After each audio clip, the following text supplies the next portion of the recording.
Good afternoon. This is Tana Bingoa, the Teen Whisperer, and I'm coming to you today from my home office at actually on New Year's Eve day. And I'm a little crazy about this time of year. I love, love, love new beginnings. I love change. I love reviewing, where I've been and planning about where I want to go, setting goals, setting intentions, things like that. And that's something that I have actually taught my kids for a lot of years. This is a common thing in our household to be talking about these types of things, and particularly because a lot of my kids are either self-employed or they just have goals. They have things that they want to do in their lives, which is really exciting for me as a mom.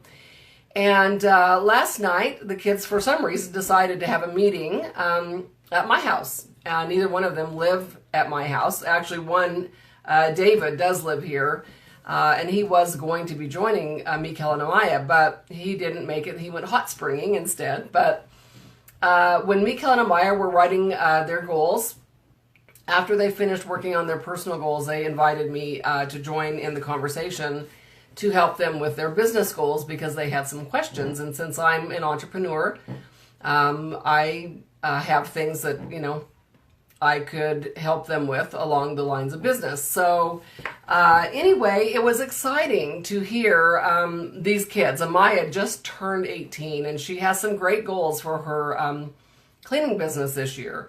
And she wanted me to know what I thought about employees and how many employees she should make a goal to have by the end of the year and things like that. So it was really fun to talk about all of that.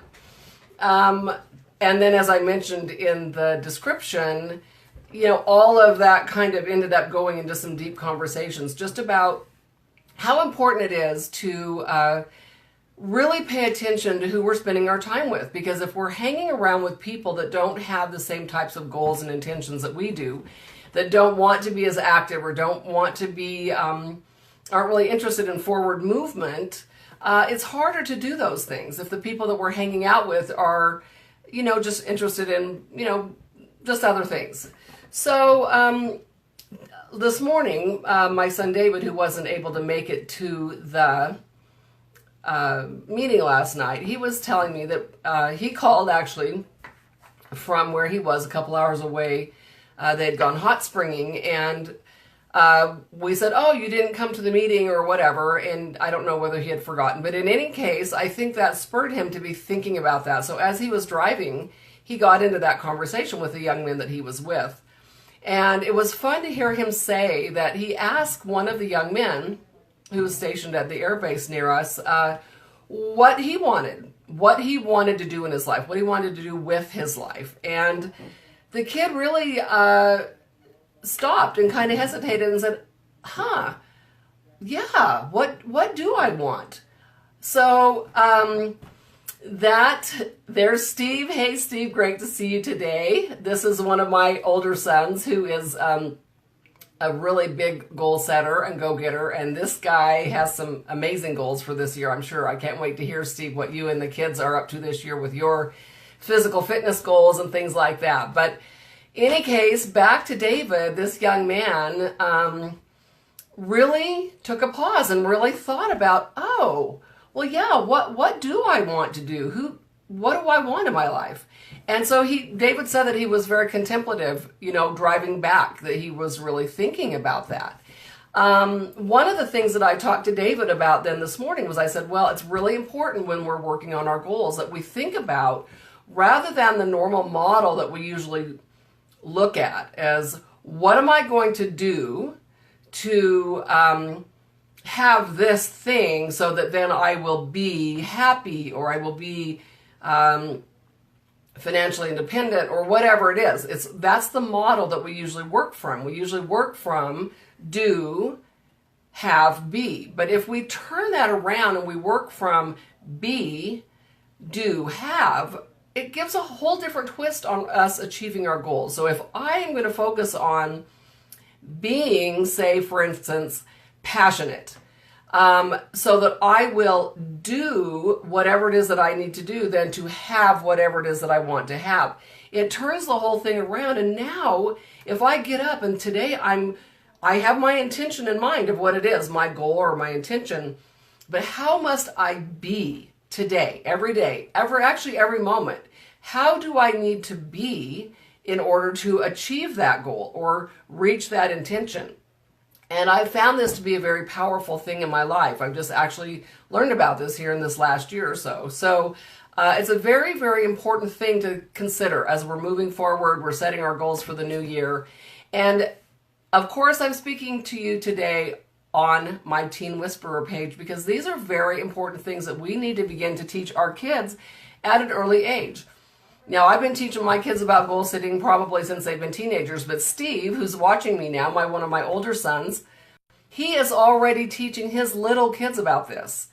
I mean, he has a daughter and a son who work out with him, go running with him, who have major, crazy physical goals, and these kids are just amazing.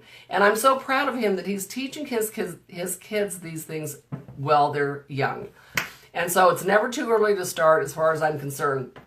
So I hope that this gives you a little bit of food for thought. I hope that you'll have a conversation with your kids, either today, tomorrow, or early on this year about what it is that they would like to achieve in 2018.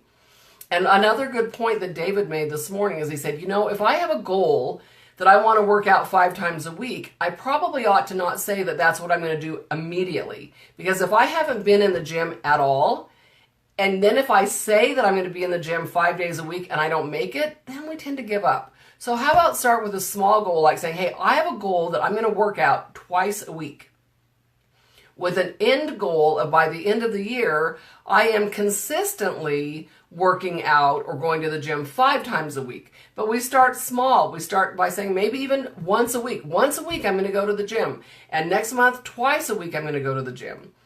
And Steve says that his kids are running in a 5K in the morning, actually, and I'm so proud of them. Steve, be sure and let me know how they do. I'm sure they'll do amazing. And when we were hiking a couple weeks ago with these guys down in Arizona, Steve and they call him Bubba, he's Steve Jr., anyway, literally ran up this mountain. It was so rocky and pretty steep, and I was just blown away at just how physically fit these guys are and how they just ran up that mountain like it was nothing, you know. So these guys, all their hard work is paying off. So anyway, I sort of lost my train of thought there, but in any case, start having these conversations, guys. It's never too early to start teaching our kids about setting goals, helping them. And the thing I love about Steve is he's doing this stuff with his kids. They go and they work out together. They run together. They hike together. They do, I think it's called Muay Thai. I always say it wrong, but it's a martial art that they do together. And that is so awesome. I love, love, love that about them. So anyways, guys, have a fabulous time tonight. Be safe. And I'm so excited to talk to you again in 2018. Have a great day.